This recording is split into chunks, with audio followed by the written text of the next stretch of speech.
ایران کے صدر Masoud Pezeshkian نے امریکہ کے ساتھ ہونے والے جنگ بندی معاہدے کی کاپی میڈیا کے ساتھ شیئر کر دی، جس میں امریکی صدر ڈونلڈ ٹرمپ کے بھی دستخط موجود ہیں۔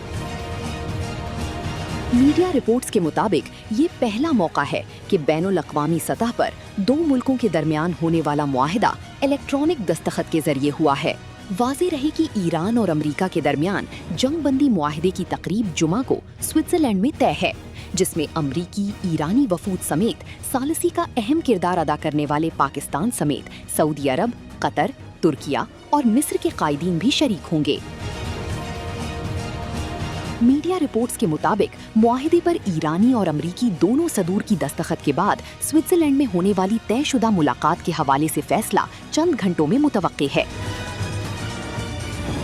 ایرانی وزارت خارجہ کے ترجمان اسماعیل بقائی نے تصدیق کر دی ہے کہ ایران اور امریکہ کے درمیان مفاہمتی یادداشت کا حتمی متن طے پا گیا ہے اور دونوں فریقین نے الیکٹرانک دستخط کر دیے ہیں۔